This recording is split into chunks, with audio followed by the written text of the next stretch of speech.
गुजरात के मुख्यमंत्री बनने जा रहे भूपेंद्र पटेल गुजरात के राज्यपाल आचार्य देवव्रत से मिल रहे हैं। भूपेंद्र पटेल कल शपथ ले सकते हैं और ये इस वक्त एबीपी न्यूज पर ताजा तस्वीरें आप देख रहे हैं।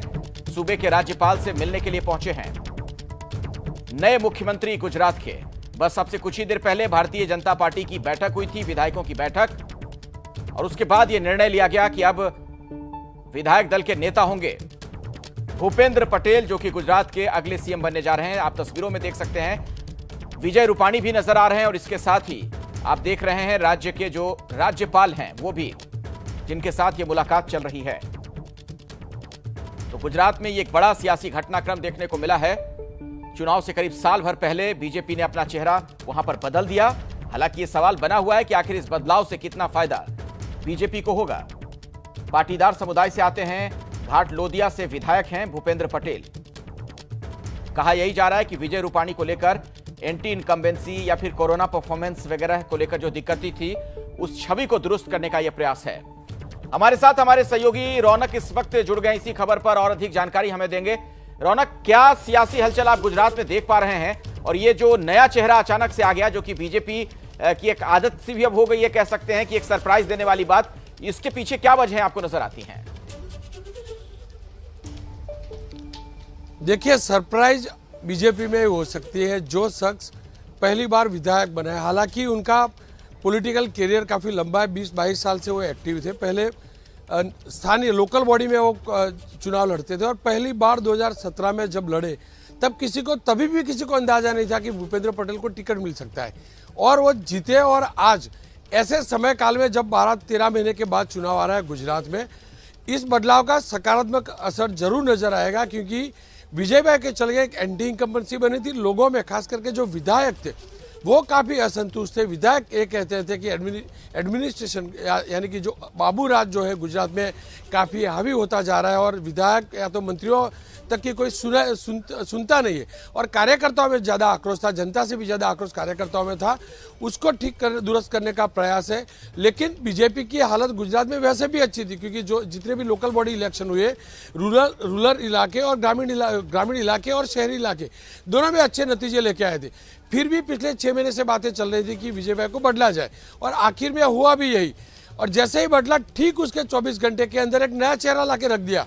आपको ताजुब होगा, 20 मिनट पहले प्रदेश के नेताओं को पता चलता है, शायद जो भी निरीक्षक आए थे, ऑब्जर्वर आए थे, उनको पता चलता है कि भूपेंद्र भाई पटेल को सीएम बनाना है। आप समझ सकते हैं कितना सस्पेंस रहा होगा और कितनी बारीकाई से काम किया होगा।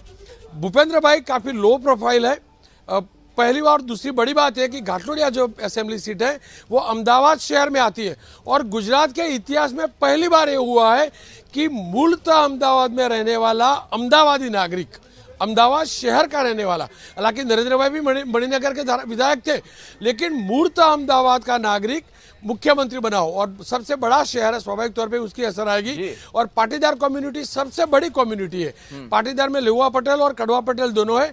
कड़वा पटेल की उत्तर गुजरात में तादाद ज्यादा है, और स्वाभाविक तौर पे ही 2017 में पाटीदार नाराज थे। अब जो नाराजगी थी वो काफी हद तक दूर हो चुकी होगी। जी रौनक, आपने बहुत सटीक विश्लेषण किया। दोबारा मैं आपके पास लौटूं उससे पहले नीरज पांडे का भी रुख कर लेते हैं। नीरज, आप वहां पर मौजूद थे जब बैठक चल रही थी विधायकों की, आपने हम तक ये खबर पहुंचाई थी। जरा ये बताइए, मुख्यमंत्री को लेकर तो फैसला हो गया, उप मुख्यमंत्री को लेकर भी क्या कुछ खास समीकरण साधे जा रहे हैं? देखिए, उप मुख्यमंत्री को लेकर निश्चित रूप में सोशल समीकरण और सामाजिक जो ताना बाना है उसको बैठाने के लिए उप मुख्यमंत्री बनाया जा सकता है, ऐसी संभावना है। लेकिन अभी भी उप मुख्यमंत्री को लेकर स्थिति क्लियर नहीं है, क्योंकि जब हमने CR पाटिल से इस विषय पर सवाल पूछा तो उन्होंने साफ तौर पर कुछ भी कहने से इनकार किया। उन्होंने सिर्फ यही कहा कि फिलहाल कल मुख्यमंत्री की शपथ होगी और उसके बाद हम तय करेंगे कि आगे क्या होगा। यानी कि अभी उप मुख्यमंत्री और जो मंत्रिमंडल में शामिल होने वाले सदस्य हैं उनको लेकर संशय बरकरार है, और ये माना जा रहा है अगले 1-2 दिन, यानी कल शपथ हो जाएगा। शपथ होने के बाद ये लिस्ट बनेगी और लिस्ट उसको शायद सेंट्रल अप्रूवल के लिए दिल्ली ले जाया जाएगा, और वहाँ से फिर जो सेंट्रल अप्रूवल हो जाएगा उसके बाद ही ये तय होगा कि कौन उप मुख्यमंत्री होगा और कौन कौन मंत्री बनाए जाएंगे। लेकिन इसमें कोई शक नहीं है कि उत्तर गुजरात और साउथ दक्षिण गुजरात और सौराष्ट्र इन तीनों का प्रतिनिधित्व देने की कोशिश पार्टी करेगी, क्योंकि चुनाव बहुत नज़दीक है और 2022 में जाने से पहले भारतीय जनता पार्टी चाहती है कि जो एंटी इनकम्बेंसी, जैसा कि रौनक ने भी ये बात कही कि एंटी इनकम्बेंसी को दूर करने के लिए एक नए चेहरे पर दांव लगाया गया, वैसे ही भारतीय जनता पार्टी का ये मत होगा कि उस एंटी इनकम्बेंसी को दूर करने के लिए कुछ नए चेहरे और कुछ पुराने और समझदार लोगों को का कॉम्बिनेशन बना के नई जो मंत्रिमंडल है उसको बनाया जाए। तो देखिए, पार्टी का सबसे पहला जो उद्देश्य है वो है 2022 का चुनाव जीतना, और उसके लिए पार्टी जिन जिन चेहरों को लगेगा उनको कोई मंत्रिमंडल में शामिल किया जाना चाहिए या सोशल समीकरण बैठाया जाना चाहिए, उस तरह करे। क्योंकि अगर आपने देखा हो तो पिछले कुछ दिनों में 4 केंद्रीय मंत्री सेंट्रल में एडजस्ट किए गए, उसमें जो 2 सबसे बड़े नाम जो दोनों सौराष्ट्र से आते हैं, पुरुषोत्तम रूपाला और मनसुख भाई मांडविया, उन दोनों को राज्य से केंद्र कैबिनेट में प्रमोट किया गया। तो ये दरअसल उसी की कवायद है जो आज मुख्यमंत्री चेंज हुआ और आने वाले समय में जो मंत्रिमंडल का विस्तार होगा। चलिए रौनक पटेल के पास एक बार फिर से चल लेते हैं। और रौनक, जरा ये बताइए, क्या ये सब कुछ बहुत आसानी से हो गया? क्योंकि कई दावेदार थे, कई इस रेस में नाम सामने आ रहे थे, और नितिन पटेल ने तो इशारों में और संकेतों में अपनी दावेदारी पेश भी कर दी थी। देखिए, नितिन पटेल के साथ दूसरी तीसरी बार हुआ। 2017 में तो इंटरव्यू भी दे चुके थे।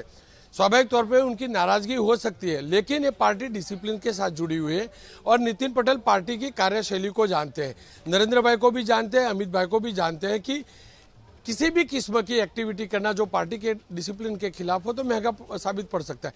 दूसरी बात यह कि नितिन पटेल जिस कम्युनिटी से आते हैं, कड़वा पाटीदार है, उसी कम्युनिटी से यही है। इतना ही नहीं, उनके ज्यादातर जो रिश्तेदार है भूपेंद्र पटेल के, वो नितिन भाई पटेल के मत क्षेत्र के हैं। यानी कि नितिन भाई पटेल नाराज जरूर हो सकते हैं, दुखी, नाराज नहीं बोल सकते हैं, दुखी जरूर हो सकते हैं। और स्वाभाविक तौर पर किसी का एक सोच होती है, ख्वाब होता है मुख्यमंत्री बनने का, और वो जब जाता है तो स्वाभाविक तौर पे दुख होता है, चोट भी पहुंचती है, लेकिन उस चोट को उन्हें बर्दाश्त करना होगा। हालांकि 2017 में जब उनको डेप्यूटी सीएम बनाया गया और कुछ मंत्रालय नहीं दिए गए, तब उन्होंने खुलकर अपनी नाराजगी बयान की थी। लेकिन उसके बाद अब नितिन भाई समझ चुके हैं कि इस प्रकार की नाराजगी या तो दर्द जाहिर में बयां करना मुश्किल खुद के लिए मुश्किल साबित हो सकती है।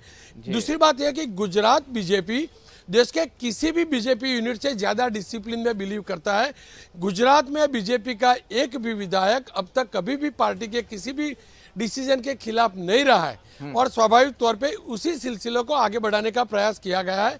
और मुझे कहीं पर भी नहीं लगता है कि इस निर्णय से कोई भी दुखी होगा, क्योंकि स्वाभाविक तौर पे जब बड़ी पार्टी होती है, बड़ा परिवार होता है, गुट बनते हैं, लेकिन ये जो चेहरा है वो किसी के गुट का नहीं है, हर किसी के साथ मिलने जुलने वाला बंदा है, काफी लो प्रोफाइल है और हर किसी से अच्छे रिश्ते हैं।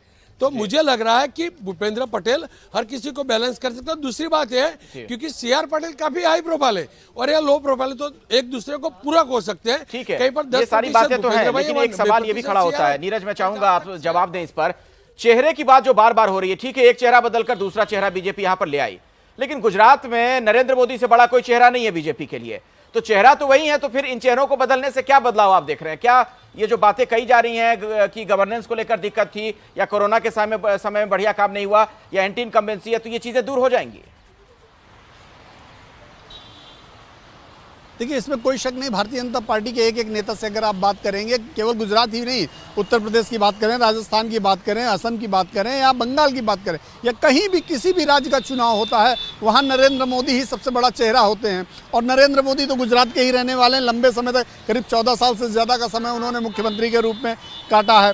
तो नरेंद्र मोदी स्वाभाविक रूप से भारतीय जनता पार्टी में, चाहे वो विधानसभा का चुनाव हो, चाहे वो लोकसभा का चुनाव हो, वो स्वाभाविक रूप से पार्टी का चेहरा होते हैं। अब रही बात, आपने कहा कि चेहरे बदलने से क्या, तो कई बार क्या होता है, चेहरे बदलने से कार्यकर्ताओं के अंदर जो मायूसी आ जाती है वो उत्साह में तब्दील हो जाती है और उसका फायदा सीधा पार्टी को चुनावी राजनीति में मिलता है। तो निश्चित रूप में यहाँ भी भारतीय जनता पार्टी का जो प्लान ऑफ एक्शन यही है कि चेहरा बदल दीजिए, ताकि उससे जो एंटी इनकम्बेंसी है, जो जिन लोगों में इस बात की मायूसी है कि नहीं यार हमारे समाज से नहीं है, क्योंकि देखिए आप सामाजिक आने वाले वक्त में ये पता चलेगा नीरज, जो आप कह रहे हैं या जो सोचकर बीजेपी ने ये काम किया होगा कि आखिर इससे क्या फायदा होता है बीजेपी को, चुनाव में ये पता चल जाएगा। बहुत बहुत शुक्रिया नीरज हमारे साथ जुड़ने के लिए। रौनक पटेल भी हमारे साथ जुड़े हुए थे, आपका भी बहुत बहुत धन्यवाद।